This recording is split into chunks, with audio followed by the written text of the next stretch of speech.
اچھا بلال، کیا گورنمنٹ کے اندر یہ بات ہو رہی ہے کہ صوبے بننے چاہیے؟ ایک فارمولا کے تحت تو بنتے ہیں، لیکن ایک بہت بڑا بجٹ درکار ہے. جس نے پاکستان کے اس سبجیکٹ کے اوپر ریسرچ کی ہوئی ہے وہ سب کہہ رہے ہیں کہ یہ ایک بہت امپریکٹیکل تجویز ہے وداؤٹ منی، اور اس پہ کام بھی ہو رہا ہے، سیمینارز بھی ہو رہے ہیں، فیکٹرز ایکٹیو ہوئے ہیں. گورنمنٹ کیا سوچتی ہے اس بارے میں؟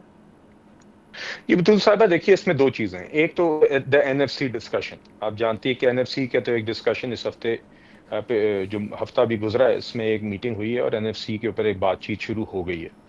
جو فارملی این ایف سی میں فیڈرل فائنانس منسٹر تھے اور صوبائی فائنانس منسٹرز تھے اور پھر دیگر اور وفاقی اور صوبائی حکومتوں کے اہلکار تھے کہ اگلا نیشنل فائنانس کمیشن ایوارڈ اس کی پروسیس کا آغاز ہو گیا. اور اس پروسیس اس ایوارڈ کا مقصد کیا ہوتا ہے کہ اس وفاق اور صوبوں کے درمیان جو ریسورسز کی تقسیم ہے، جو وسائل کی تقسیم ہے، جو اخراجات کی ذمہ داریوں کی تقسیم ہے، اس سب پہ بات چیت ہو، اور اس پہ باقاعدہ ایک کام شروع ہو گیا. جو دوسری بات آپ نے صوبوں کی دیکھیے، بنیادی بات یہ ہے کہ آپ نے کسی طریقے سے جو آپ کی لوکل گورننس ہے اس کو آپ نے مضبوط کرنا ہے. ایک میرے نزدیک ذاتی طور پہ اس کا بنیادی حل یہ ہے کہ جو تھرڈ ٹیئر آف گورنمنٹ ہے، جو لوکل گورنمنٹس ہیں، اس کو واقعتاً ہم مستقل سطح پر فعال کریں.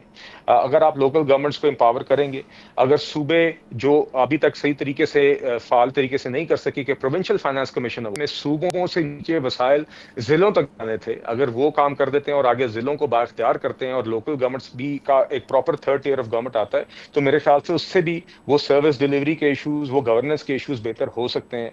اور as an alternative to that پھر یہ بات صوبوں کی آتی ہے. مگر بنیادی بات یہ ہے کہ ہمیں اختیارات کو اور وسائل کو مزید ڈیوالو کرنا ہوگا چھوٹی یونٹس میں، تاکہ عوام کی جو سروس ڈلیوری کے ایشوز ہیں بہتر طریقے سے حل ہو سکیں.